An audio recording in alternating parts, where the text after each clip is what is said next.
سب سے پہلا کام جب ہم نماز شروع کرتے ہیں، سب سے پہلا کام ہاتھ اٹھانا ہے،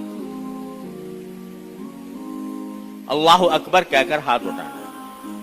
یہاں یہ بھی عرض کر دوں کہ جو نیت کرنا ہے، نیت یہ اصل میں دل کا عمل ہے۔ آدمی کے دل میں یہ ارادہ ہو کہ میں نماز پڑھ رہا ہوں تو بس نیت ہو گئی۔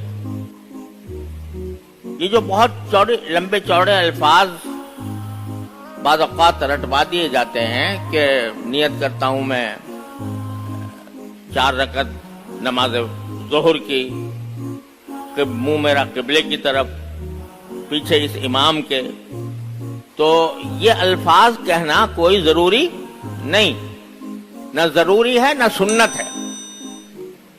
یہ محض لوگوں نے اس لیے بنا لیے تاکہ استحضار ہو جائے، دھیان آ جائے کہ بھئی میں نماز پڑھ رہا ہوں۔ لیکن اگر یہ زبان سے نہ ادا کریں بلکہ صرف دل میں ارادہ تو ہوتا ہی ہے نماز کا کہ میں نماز پڑھنے کے لیے جا رہا ہوں، تو بس ہو گئی نیت۔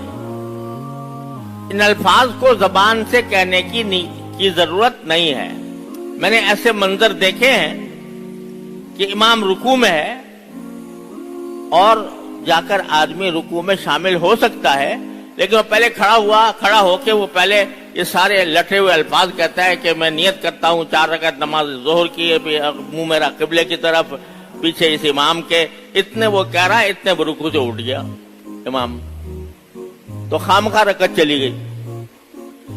تو یہ زبان سے نیت کرنا کوئی سنت بھی نہیں، ضروری بھی نہیں، اور نہ اس کی وجہ سے کوئی رکعت چھوڑنی چاہیے، بلکہ نیت نام ہے دل کے ارادے کا۔ جب آپ آ رہے ہیں نماز کے لیے تو ظاہر ہے دل میں یہ نیت ہے کہ میں نماز پڑھنے جا رہا ہوں، تو نیت حاصل ہو گئی۔ ان الفاظ کو زبان سے کہنے کی ضرورت نہیں ہے۔ ہاں کہہ لے کوئی شخص تاکہ نیت کا استحضار ہو جائے تو کوئی برا بھی نہیں، کوئی ناجائز بھی نہیں، بشرطے کہ اتنا وقت ہو کہ کہہ سکے۔ اگر اتنا وقت ہی نہیں ہے تو اس کو نہ رکعت چھوڑ دے ان الفاظ کی وجہ سے، یہ غلط بات ہے۔ لہذا نیت تو ہو گئی، جب آ رہے ہیں تو نیت ہی ہے۔ اور ظاہر ہے کہ آدمی سوچتا ہوا آتا ہے کہ بھئی میں جمعہ کی نماز پڑھنے جا رہا ہوں، میں ظہر کی پڑھنے جا رہا ہوں، میں فجر کی پڑھنے جا رہا ہوں، تو یہ سب کچھ موجود ہے دل میں، وہ کافی ہے۔ اس کے بعد جو سب سے پہلا کام ہے ہاتھ اٹھانا۔ ہاتھ جو ہے وہ سنت کے مطابق اٹھائیں، یہ جس طرح میں اٹھا رہا ہوں، یعنی ہاتھ کی جو ہتھیلیاں ہیں وہ قبلہ رخ ہونی چاہیے، اور اس طرح اٹھائے کہ اس کی جو یہ انگوٹھا ہے وہ کان کی لو کے برابر ہو جائے۔ مل جائے اس سے تو کوئی حرج نہیں ہے، لیکن ملنا کوئی ضروری نہیں، اس کے برابر ہو جائے، بس اس طرح۔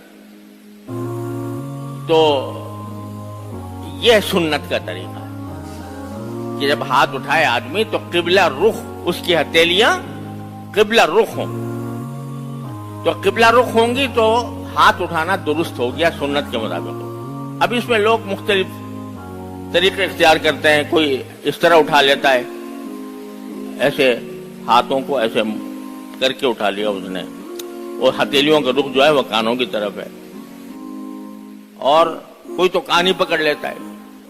تو یہ کوئی طریقہ یہ سنت کے مطابق نہیں ہے۔ سنت کے مطابق یہ ہے کہ آدمی اس طرح ہاتھ اٹھائے۔ جب اس طرح ہاتھ اٹھا لیا تو اس کا مطلب بھی سمجھو۔ اس ہاتھ اٹھانے کا مطلب یہ ہے کہ میں نے نماز کے علاوہ ہر دوسری چیز سے میں نے ہاتھ اٹھا لیے ہیں، یعنی اب میں کسی اور کام میں مشغول نہیں ہوں گا سوائے نماز کے۔ دستبردار ہو گیا، اردو میں یہ لفظ بھی استعمال ہوتا ہے، دستبردار، کسی چیز سے دستبردار ہو گیا، یعنی اس کی ذمہ داری اس نے اپنے ہٹا لی۔ تو ہاتھ اٹھانے کے معنی ہے دستبردار ہو جانا، یعنی ہر دوسری چیز سے اپنے آپ کو فارغ کر لینا، یہ ہے ہاتھ اٹھانے کے بعد۔ اور اسی کے ساتھ کہا کہ اللہ اکبر، تو اللہ اکبر کہنے کا مقصد یہ ہے کہ بھئی چونکہ باری تعالیٰ کی ذات وہ ساری کائنات میں سب سے بڑی ذات ہے، لہذا اب میں اللہ جل جلالہ کی طرف متوجہ ہو رہا ہوں اور اس کی کبریائی کا اعلان کر رہا ہوں، اس کی بڑائی کا اعلان کر رہا ہوں کہ اس سے بڑی کوئی چیز نہیں، لہذا اب میں نماز کے اندر مشغول ہوں گا اور ہر دوسری چیز سے اپنے آپ کو دستبردار کر لوں گا، صرف باری تعالیٰ کی ذات جو سب سے بڑی ہے اس کی طرف میں متوجہ ہوں۔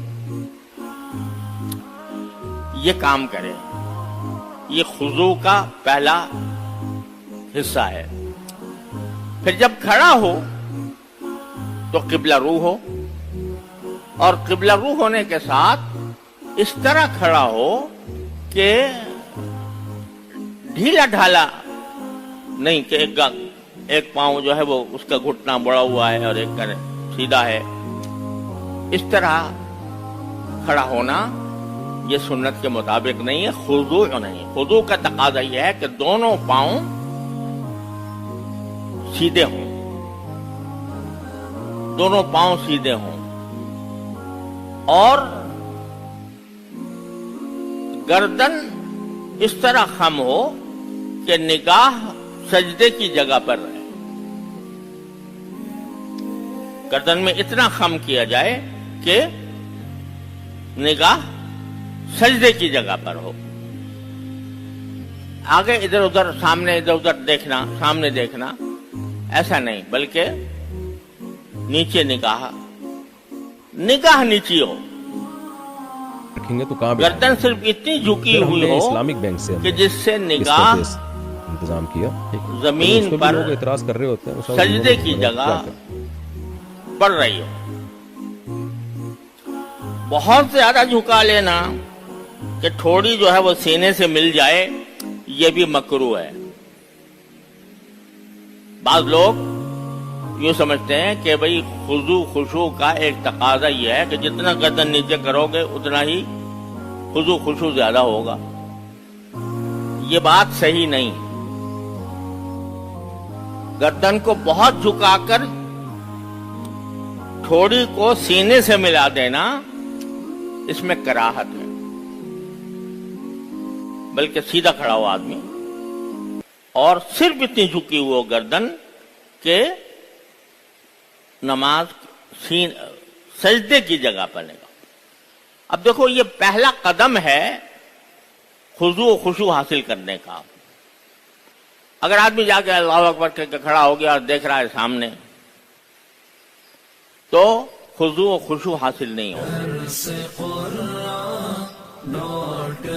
اگر وہ جا کے کھڑا تو ہو گیا لیکن اس کی نگاہیں سامنے والی چیزوں کے اوپر پڑ رہی ہیں، تو یہ خضوع و خشوع کے منافی ہے، اس خضوع و خشوع کے خلاف ہے۔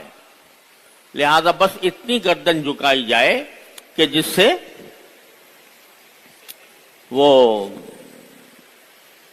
زمین سجدے والی زمین نظر آ جائے، بس۔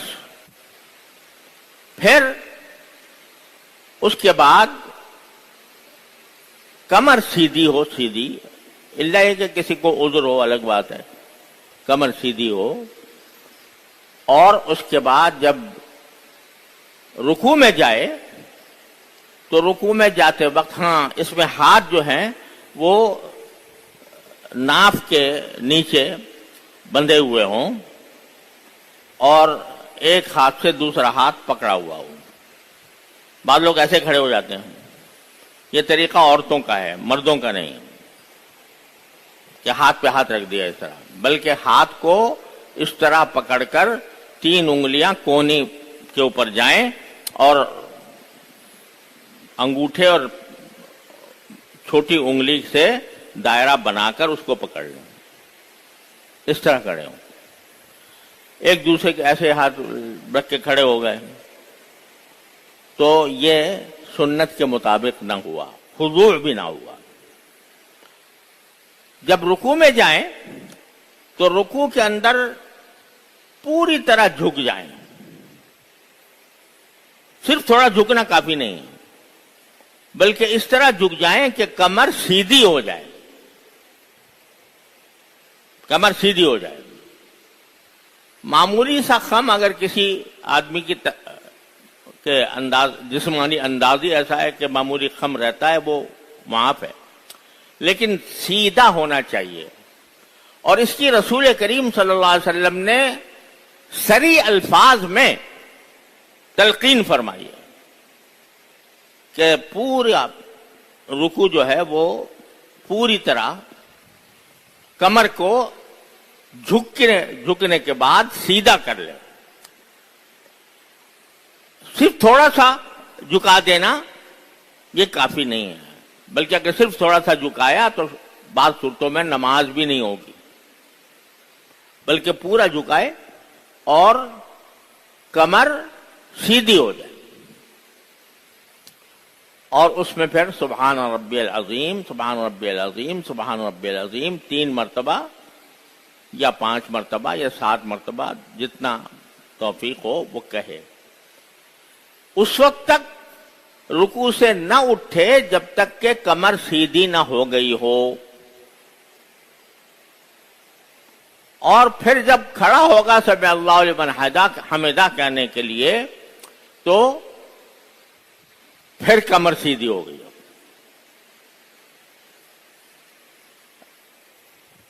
یہ بھی واجب ہے کہ کمر کو سیدھا کر لیں، یعنی یہ جو بعض اوقات لوگ جلدی میں نماز پڑھتے ہیں تو تھوڑا سا جھکے، پوری کمر سیدھی نہیں ہوئی اور پھر اٹھا لیا، اور اٹھا کر بھی سیدھے نہیں ہوئے پوری طرح، سجدے میں چلے گئے۔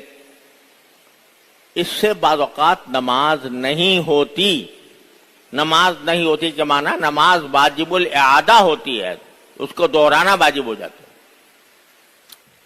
تو آدمی رکوع کے اندر پورا کمر سیدھی کرے، اور جب کھڑا ہو تو پھر کھڑے ہو کر بالکل سیدھا کھڑا ہو جائے، کمر میں کوئی خم، کمر میں کوئی جھکاؤ باقی نہ رہے۔ اس وقت سمع اللہ لمن حمدہ ربنا لک الحمد کہے۔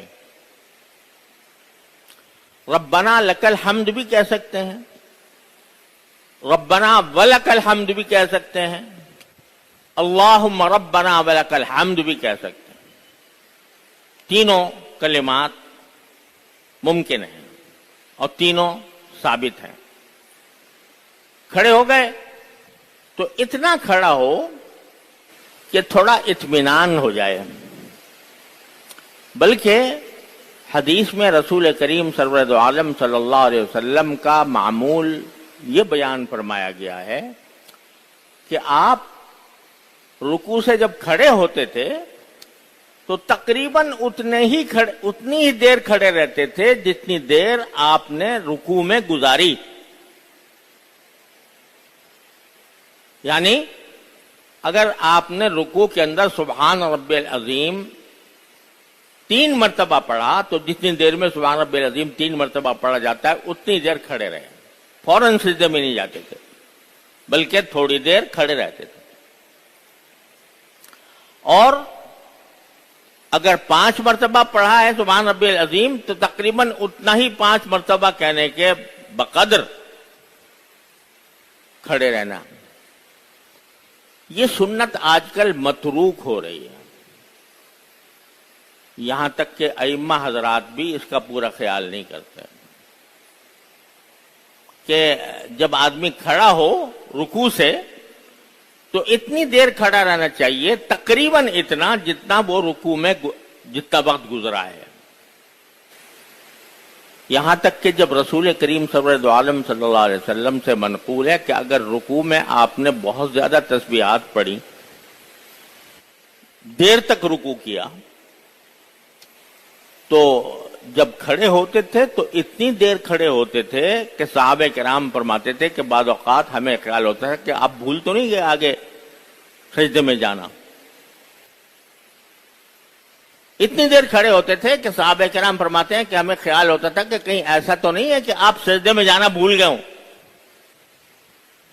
اتنی دیر کھڑے ہوتے تھے جب تسبیحات زیادہ پڑی گئی ہوں. لہذا آدمی جب کھڑا ہو تو فوراً سجدے میں نہ جائے کھڑے ہو کر، بلکہ اتنی دیر ٹھہرے جتنی دیر وہ رکوع میں رہا یا اس کے لگ بھگ قریب. یہ ہے صحیح طریقہ، یہ خضوع ہے سارا. اگر اس میں کوئی کمی ہو رہی ہے تو خضوع میں کمی ہو رہی ہے.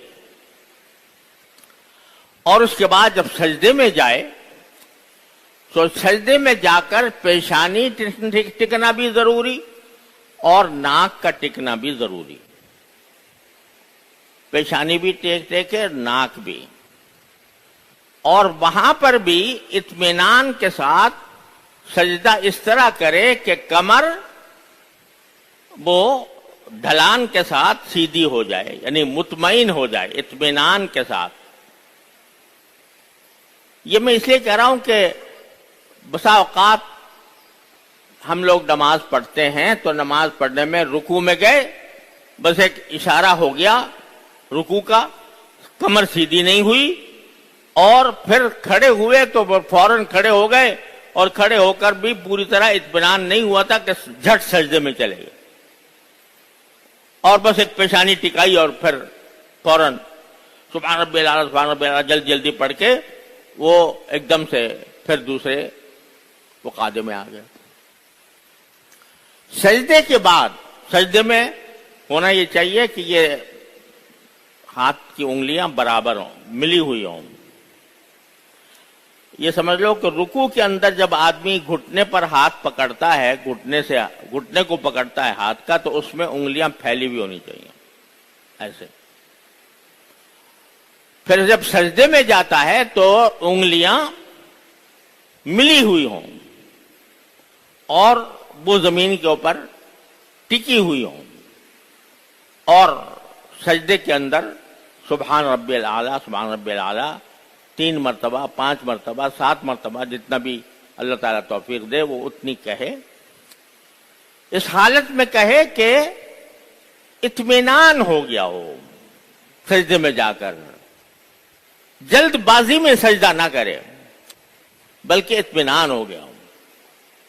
چلو 3 مرتبہ ہی کہہ لو، لیکن سجدے کو سجدے کی طرح ادا کرو کہ سجدے بھی، پیشانی بھی، ناک بھی ٹکی ہوئی ہو اور کمر جو ہے وہ متوازن ہو.